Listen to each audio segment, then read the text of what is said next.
शुभकामनाएं। और इस प्रेस वार्ता में मैं परिचय करा देता हूं जो टीम इस वक्त यहाँ पर मौजूद है हमारे साथ। आप मुझे पहचानते हैं, मैं पार्टी का केंद्रीय प्रवक्ता के तौर पे आपसे रूबरू होता रहता हूं। मैनिफेस्टो ड्राफ्टिंग कमेटी का मैं चेयरमैन हूं, इस लिहाजे इस प्रेस वार्ता को लीड भी कर रहा हूं। मेरी बाईं ओर पार्टी के केंद्रीय सलाहकार अमित कुमार गिरी जी, मेरे ठीक दाहिनी तरफ पार्टी के वरीय उपाध्यक्ष और सिल्ली विधानसभा से उम्मीदवार भाई देवेंद्र नाथ महतो जी, पार्टी के केंद्रीय महासचिव भाई मार्शल जी, पार्टी के केंद्रीय संगठन महासचिव भाई सूरज जी, पार्टी के सीनियर मेंबर शमसुद्दीन अंसारी जी और पार्टी के केंद्रीय संगठन सचिव श्रवण महतो जी यहाँ पर मौजूद हैं जो आप सबसे रूबरू हैं। साथियों, आपको पता है कि विधानसभा चुनाव के मद्देनजर हर पार्टी अपना घोषणा पत्र जारी करती है और झारखंड लोकतांत्रिक क्रांतिकारी मोर्चा ने एक 5 सदस्यीय कमेटी बनाई थी और उस कमेटी में बतौर अध्यक्ष मैं मौजूद था। और इसके अलावा जो 4 और हमारे साथी उस कमेटी में हैं वो है दिनेश साहू जी, खाजुद्दीन अंसारी जी, पप्पू महतो जी और आलोक कुमार। ये 5 लोगों की कमेटी बनी थी जिन लोगों ने मैनिफेस्टो ड्राफ्ट किया। और इसके अलावा राज्य भर के हमारे जितने सीनियर कार्यकर्ता हैं और पदाधिकारी हैं उन लोगों से भी सुझाव मांगे गए थे और उन सभी के सुझावों को इस मैनिफेस्टो के अंदर शामिल किया गया है। इसलिए ये पार्टी का सम्मिलित मैनिफेस्टो है। ये ड्राफ्टिंग कमेटी के अलावा जिन लोगों ने भी सहयोग किया है, मैं औपचारिक रूप से उन सबका आपके माध्यम से आभार व्यक्त करता हूं, धन्यवाद व्यक्त करता हूं। आपको पता है कि जिस ढंग से हम लोग नीति अपंगता की बात झारखंड के अंदर करते रहे हैं, तो शुरुआत हम लोग नीति से ही कर रहे हैं कि जो स्थानीय नीति है, हम लोग अपनी घोषणा पत्र में कुल 75 मुद्दों को छू रहे हैं। इसमें हर क्षेत्र को हम लोगों ने टच करने की कोशिश की है। जहां तक स्थानीय नीति का प्रश्न है, पार्टी का जो कोर इश्यू है 1932 अथवा अंतिम सर्वे सेटलमेंट के आधार पर पहले 100 दिन के अंदर स्थानीय नीति लागू किया जाएगा। खतियान आधारित नियोजन नीति 90-10 के फॉर्मूला को लागू किया जाएगा।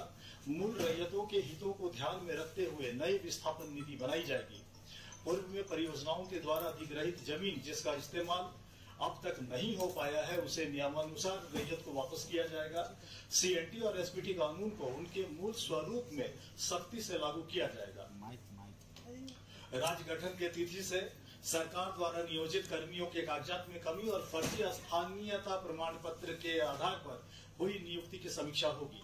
उपायुक्त, जिला विकास पदाधिकारी और श्रम अधीक्षक के 3 सदस्यीय कमेटी के द्वारा स्थानीयता के आधार पर और डीएमएफटी के तर्ज पर सम्मानजनक मानदेय पर नियुक्ति होगी और चरणबद्ध तरीके से आउटसोर्सिंग को समाप्त किया जाएगा।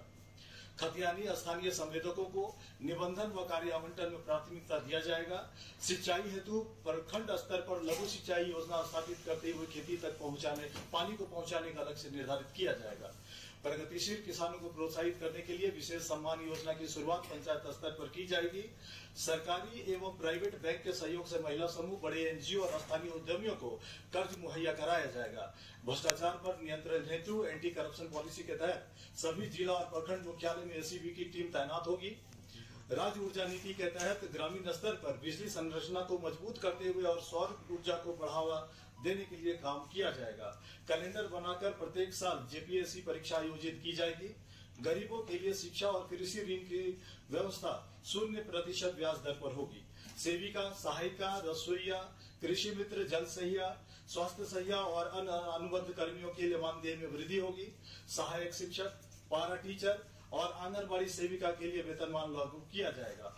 प्रखंड स्तर पर सरकार एक सीबीएसई स्कूल का निबंधन और संचालन करेगी।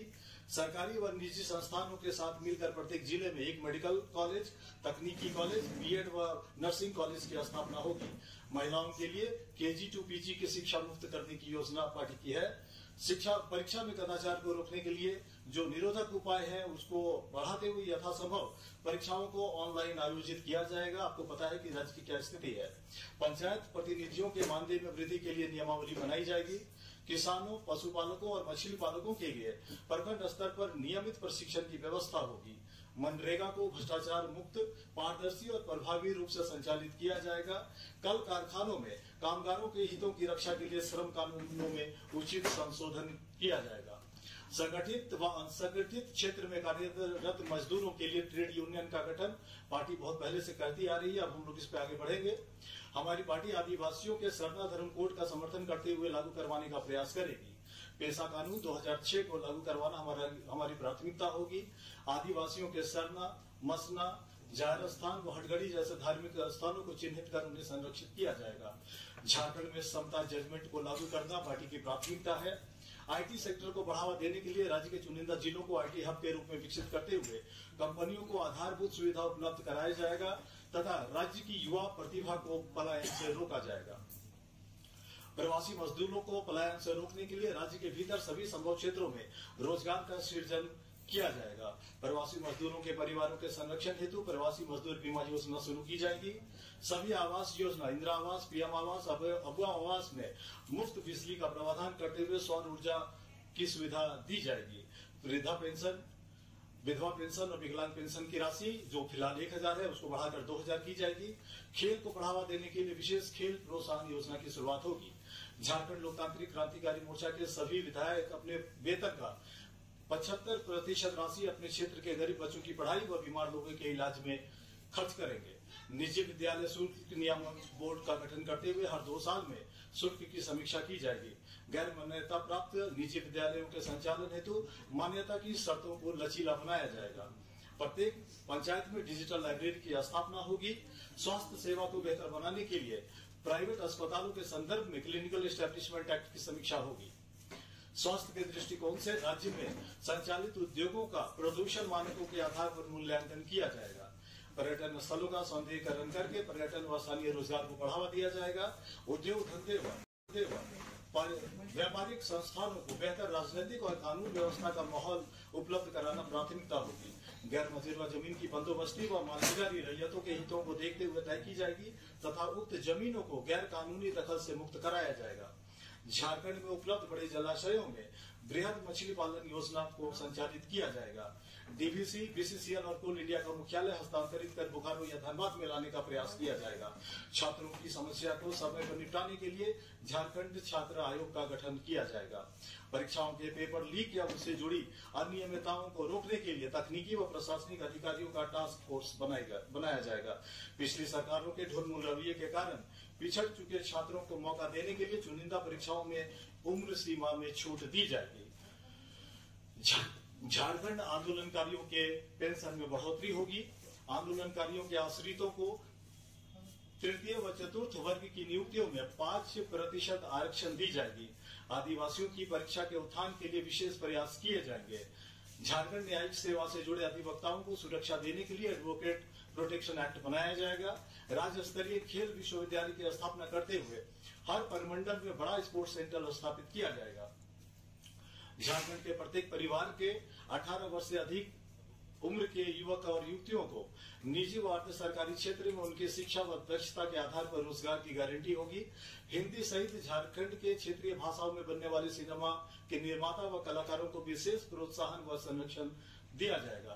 त्रिस्तरीय पंचायत चुनाव में निर्वाचित जनप्रतिनिधियों के मानदेय में व्यापक वृद्धि की जाएगी, जिसमें वार्ड सदस्य को 5000, मुखिया व पंचायत समिति सदस्य को 11000 और जिला परिषद सदस्य को 15000 की राशि दी जाएगी। झारखंड में कार्यरत पत्रकारों को उनके क्षेत्र में कार्यरत कंपनियों के द्वारा आवास और स्वास्थ्य की सुविधा सहित स्वास्थ्य बीमा का प्रावधान किया जाएगा तथा उनके बच्चों के फीस में संबंधित निजी विद्यालयों में 50% की छूट दिलाई जाएगी। जो विभिन्न जिले हैं वहां के आईपीआरडी की सलाह अनिवार्य होगी इस पूरे मामले पर। छत्तीसगढ़ के तर्ज पर जो तेल खानी बोर्ड और माटी कला बोर्ड का जो गठन है उसको लेकर के निश्चित तौर पर हम लोग आगे बढ़ेंगे। झारखंड में संचालित मदरसा में शिक्षा के स्तर को बढ़ाते हुए अधिक प्रतिस्पर्धी बनाया जाएगा। झारखंड शिक्षक पात्रता परीक्षा उत्तीर्ण पारा शिक्षकों को सहायक शिक्षक के पद पर समायोजित किया जाएगा। झारखंड के स्थानीय महिला उद्यमियों को सरकारी गारंटी पर उद्योग स्थापित करने के लिए बैंकों से ऋण उपलब्ध कराया जाएगा, जिसमें प्रथम वर्ष का ब्याज 0 होगा।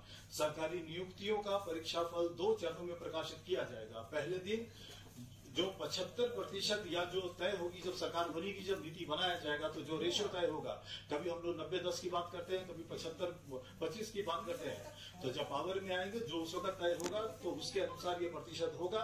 लेकिन पहले दिन स्थानीयता के आधार पर झारखंड के अभ्यर्थियों की सूची जारी होगी और उसके अगले दिन शेष भारत की सूची जारी होगी और उनका परिणाम जारी होगा। 2 भागों में परिणाम को प्रकाशित करने का मकसद सिर्फ झारखंड के युवाओं को अतिरिक्त संरक्षण देना है। अतिरिक्त रोजगार सृजन के उद्देश्य से लेबर एक्ट में व्यापक बदलाव करते हुए कार्य अवधि को सभी क्षेत्रों में 8 घंटे तक सीमित करेंगे। उसके उपरांत सभी क्षेत्र में ओवरटाइम का चलन समाप्त किया जाएगा। परिणाम स्वरूप पहले से उपलब्ध जो अवसर है उस अवसर में 33% अधिक रोजगार का सृजन होगा। पूर्ववर्ती सरकारों के द्वारा संचालित जन कल्याणकारी योजनाओं की समीक्षा होगी और अंतिम व्यक्ति तक पहुंचने वाली वास्तविक योजनाएं जारी रहेंगी, उसमें कोई परिवर्तन नहीं किया जाएगा। खेती की मिट्टी की जांच के उपरांत फसलों का निर्धारण कर किसानों को संपन्न बनाया जाएगा। सरकारी अस्पतालों के संचालन के साथ साथ बेहतर सरकारी जांच केंद्र की स्थापना की जाएगी। स्थानीय नीति पर आधारित स्पष्ट नियोजन नीति बनेगी। झारखंड के गरीब छात्रों को निःशुल्क शिक्षा व छात्रवृत्ति दी जाएगी। झारखंड के स्थानीय संवेदकों को 30 करोड़ तक के सरकारी टेंडर दिए जाएंगे। झारखंड के पिछड़े समुदाय को 27% तक का जो आरक्षण है उसको लेकर हम लोग संकल्पित हैं। डीएमएफटी की समीक्षा करते हुए खनन क्षेत्र के प्रभावितों की जरूरत व सुविधा को प्राथमिकता दी जाएगी। झारखंड की कला संस्कृति को संरक्षित करने के लिए बृहद कला संस्कृति बोर्ड का गठन किया जाएगा ताकि झारखंड के कलाकारों को प्रोत्साहित व संरक्षित किया जा सके। साथियों, इस पूरे घोषणा पत्र को हम लोगों ने टॉप 10 जो हमारा विजन है, जो पार्टी का जो प्राथमिकता है, उसमें भी हम लोगों ने समाहित करने की कोशिश की है। अगर आप रिकैप जानना चाहें इस पूरे घोषणा पत्र का, तो उसको खतियान आधारित स्थानीय नीति व नियोजन नीति बनाई जाएगी। प्रभावित रैयतों के हितों को ध्यान में रखते हुए विस्थापन, मुआवजा व नियोजन की स्पष्ट नीति होगी। आउटसोर्सिंग को समाप्त करते हुए जिला स्तर पर स्थानीय बेरोजगारों को बेहतर मानदेय पर नियुक्ति होगी। राज्य में भ्रष्टाचार पर नियंत्रण के लिए एसीपी की टीम का जिला व प्रखंड स्तर पर प्रतिनियुक्ति होगी। सेविका, सहायिका, रसोईया, कृषि मित्र, जल सहिया, स्वास्थ्य सहिया, वार्ड सदस्य, मुखिया, पंचायत समिति सदस्य, जिला परिषद सदस्य के मानदेय में बढ़ोतरी होगी। सहायक शिक्षक, पारा टीचर व आंगनबाड़ी सेविकाओं के मानदेय में वहाँ मानदेय लागू किया जाएगा। महिलाओं के लिए केजी टू पीजी की शिक्षा मुक्त होगी। साथ ही सभी पंचायतों में डिजिटल लाइब्रेरी होगी। सरना धर्म कोड, पेशा कानून का समर्थन के अलावा समता जजमेंट को लागू करना प्राथमिकता होगी। छात्रों एवं परीक्षार्थियों की समस्याओं के निपटारे के लिए झारखंड छात्र आयोग का गठन किया जाएगा। और साथ ही कुर्मी, घटवार व अन्य समुदाय जिनकी कई दशकों से जो सूचीबद्ध होने की मांग रही है, उन्हें ईडब्ल्यूएस के तर्ज पर नया कॉलम परिभाषित कर विशेष संरक्षण दिया जाएगा। और अंत में क्योंकि केंद्रीय अध्यक्ष का एक विशेष संदेश है राज्य के लोगों के लिए, उसे मैं पढ़ना चाहूंगा। उन्होंने राज्य की जनता को जोहार कहा है और उन्होंने ये कहा है कि आप सभी झारखंड वासियों से उनकी विनम्र अपील है कि झारखंड विधानसभा चुनाव 2024 में चुनाव लड़ रहे हमारे प्रत्याशियों को कैंची छाप पर बटन दबाकर उन्हें भारी मतों से विजयी बनाकर विधानसभा में भेजें। इस घोषणा पत्र में शामिल संकल्पों का वो पूरा करने का वचन। झारखंड की आवाज YouTube न्यूज चैनल को सब्सक्राइब जरूर करें, लाइक, कमेंट और शेयर करना ना भूलें। जुड़े रहिए हमारे साथ, क्योंकि हम हैं आपकी आवाज।